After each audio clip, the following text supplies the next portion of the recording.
Let me introduce myself. My name is Wahyu Fitrian. I'm from English Education in University of Pancasakti. Now I will tell you about discourse analysis. There are 10 things about discourse analysis that I will tell you today. The first is discourse communities. A discourse community is a group of people who share some kind of activity. Members of discourse community have particular ways of communicating with each other.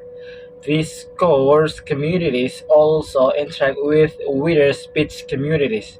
For example, the academic discourse community of students and academics also interacts with the wider speech community of the town or city in which the academic institution is located.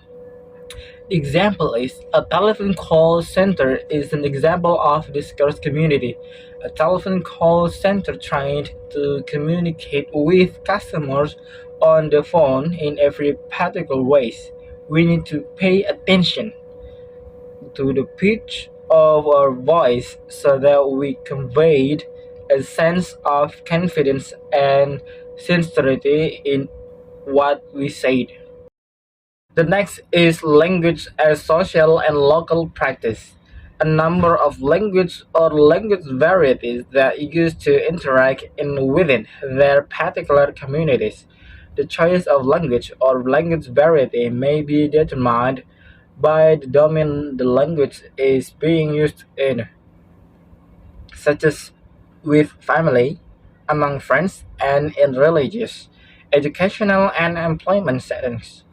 Example: the U.S. legal drama The Good Wife, CBS 2011, provides an example of the use of language by the same speaker in different social, professional, and personal settings. The next is discourse gender. Early work in the analysis of gender and discourse look at the relationship between the use of language and the biological category of sex. Gender then is not just a natural and inevitable consequence of one's biological sex. It is rather part of the routine, ongoing work of everyday, mundane social interaction that is the product of social practice. The example is the discussion of how men and women speak and what they do as they speak. For example, compared the use of the terms woman and lady and found that the social significance of these terms has changed over that last 30 years. The next is what is pragmatics? Pragmatics is the study of meaning in relation to the context in which a person is speaking or writing. This includes social, situational, and textual context. It also includes background knowledge context, that is, what people know about each other and about the world. The next is what is the connection among language, context, and discourse. An understanding of how language functions in context is central to an understanding of the relationship between what is said and what is understood in spoken and written discourse. This includes the physical context, the social context, and the mental worlds and roles of the people involved in the interaction. Each of these impacts on what we say and how other people interpret what we say in spoken and written discourse.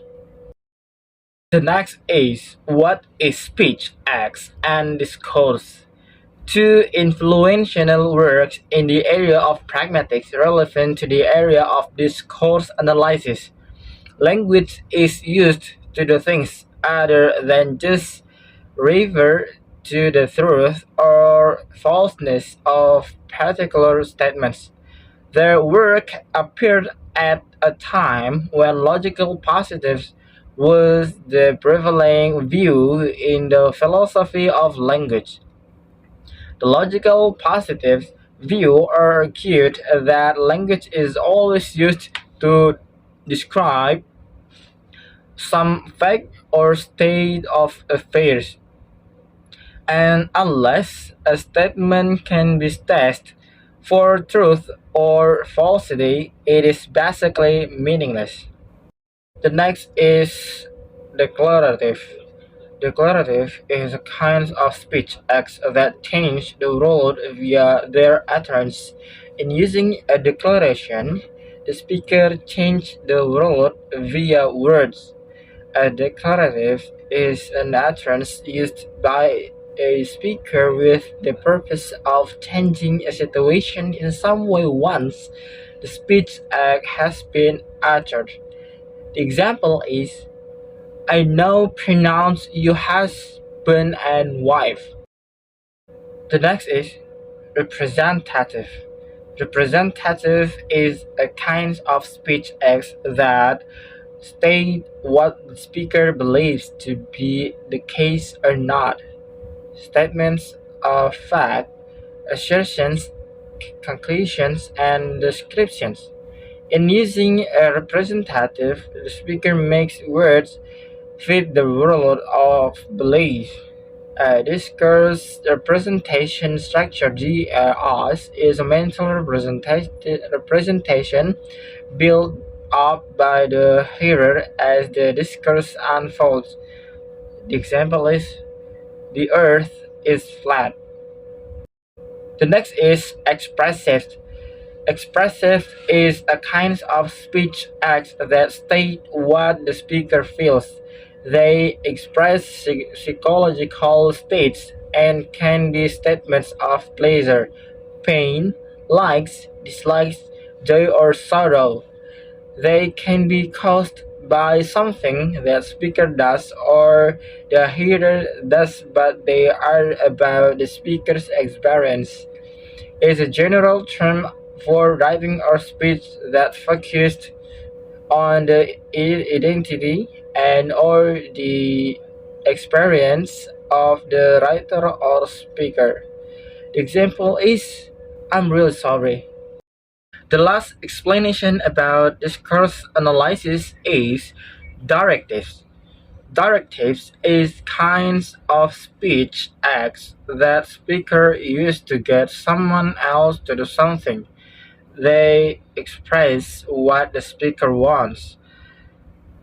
They are commands, order, requests, and suggestions.